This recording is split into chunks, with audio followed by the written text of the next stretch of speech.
plane proves the flat Earth. Yes. Because I was searching for a plane accident that I didn't know what it was all about, and it had to do with this Malaysia airplane disaster. And suddenly I was seeing that, and my wife said, "Did you see this here with the flat Earth, the pilots? And I mean, you flew, you have a license. Did you see the same?" Yeah. And I watched it 10 times. Suddenly I had that paradigm shift. This is really how it is. We have no satellites. Yeah. Because we have no GPS satellite system. It's all land-based. Because Yes. I knew that from my pilot education that we worked with Lorraine, long-range navigational system. Yes. And that is land-based. I know that for a fact. So I called a friend of mine in Germany and said, "Listen, how is that navigation system for ILS actually working?" Yeah. He said to me, "Yeah, it's actually antennas in every country. There's so and so many antennas. Yes. And they're all strategically built into the landscape. Yes. And it works some similar like an NDB, or non-directional bearing. Yes. And this is how it works." And I was digging and digging, and then I phoned Quantum.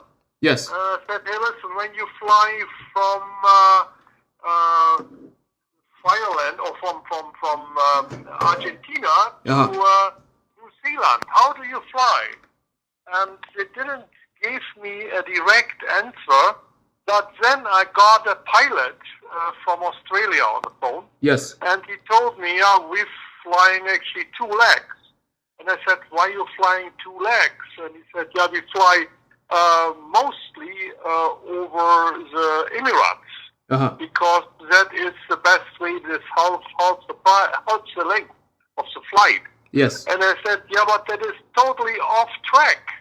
And he said, "Yeah, I don't know either why we are doing this, but we have our, what's it called, our ETOPS. ETOPS is the estimated flying time over open sea. Yes. And you cannot extend it over certain hours." Yes. It's a little bit complicated to explain why they do that. Mm-hmm. So we have to fly over land. And then I talked to a guy in Denver when I was down in Denver in USA. Yes. And we flew together to Sacramento. Yes. And I told him this story, and I said, "Yeah, that's a very, very good point. I have a guy who is working for the Navy, or he worked for the Navy. Maybe we ask him."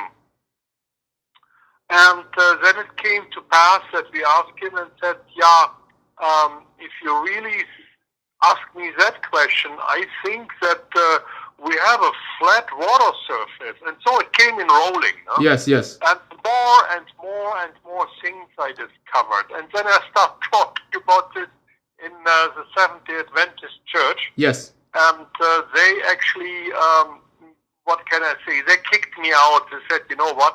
You create so much derision with your flat Earth. Yeah. Nobody is interested in this crap. Yes. So you know what? We don't like you here. So you better go." You were disfellowship. Huh? They disfellowshipped you from the church because you brought these points. Yeah, not this fellowship. I decided not that they go that route. I said, "You know what? I honestly like like-minded people, and I honestly like people. They are preaching the word of God. Yeah. I like godly people and not religious people. And I have enough anyway here. So you know what? It doesn't hurt me. I go. So please take me off your email list." Yes. Because what they were sending to me was anyway nonsense. It had nothing to do with the truth. Yeah. And it had just what it's called. They teach now in Seventh-day Adventist churches mostly love and that's it. People and, they shy. And all. Yeah, they shy away from even talking about like the harshness of prophecy, and even they don't talk about those things anymore nowadays. Hey. Yeah, they're not talking about. And I said, "You know what? They're becoming like all the other churches." Yeah, they're becoming exactly like the other churches. And said if you read Ellen G. White in A Great Controversy, then you see exactly what is going on here, and that it takes place the fulfillment what the Bible actually prophesied from Daniel, and fulfillment in Revelation. Yes. And I said, what you're doing here is not talking about the enemy. The enemy is the papacy. That is the beast. Yes. And, you're not pointing that out anymore. So I actually had enough too. I said, you know what, I go. My question for you is, we have to get somehow together. Yes, I agree on that. Eventually, you trust me to exchange email addresses, because I want to do some experiments with guys. Yes. They believe in a flat earth and not ridicule this idea, because all the other stuff is nonsense. The flat earth is the real thing. That is, exactly. We have technology today they didn't have 500 years ago, and we can do what is it called? Synchronized in time. We can do an experiment that would probably baffle everybody. Yes. My email address, if you have something to write and you trust me, I can give it to you right now. Yeah, hold on. Let me grab my. Let me just grab something here too that I can write it on. Yeah. Okay. Yeah. Okay. Yeah. What's your email? My email is at. I worked for Porsche and for BMW in engine development in Germany. So. Oh, okay. So I did what's called to build engine. That is my specialty. But I'm a manufacturing engineer. Yes. A mechanical manufacturing engineer. Yes. So by trade. Ah. My education. So you know about some fluid mechanics and how pressure and velocity works. Those relationship. Yes. Can I ask you something? Pardon? Can I ask you something? Yeah. And this is where I don't know why I don't hear people talking about this, because you know how we are told that the globe spins at 1,000 miles per hour, and where is the greatest rotation of velocity? The greatest rotation of the greatest velocity is on the equator.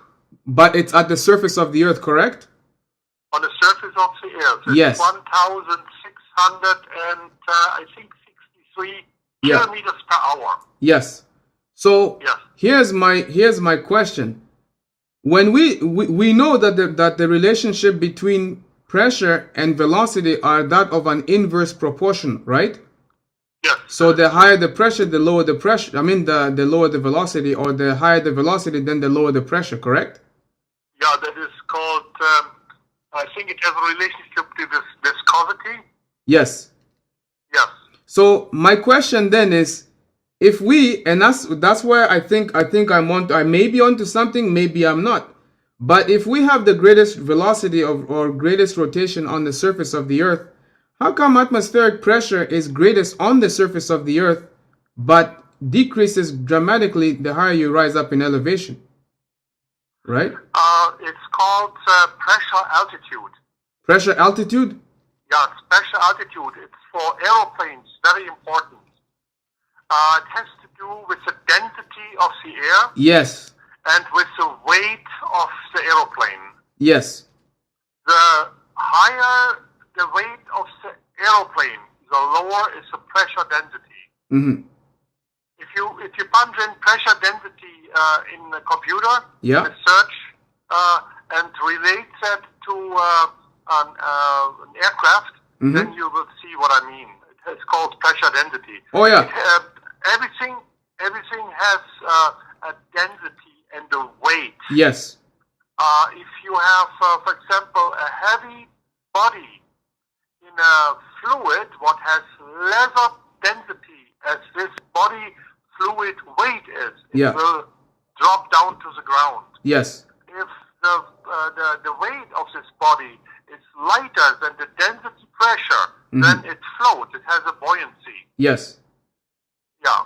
So then, does it sound logical then when we observe the whole globe model that spins when at that kind of a rotational speed, at that extremely high speed, technically speaking, you create not only this high speed you cannot withstand, because the wind is, or the air, the atmosphere Yes. is not connected to this chain. Exactly. and It's not. welded to the earth. It's not.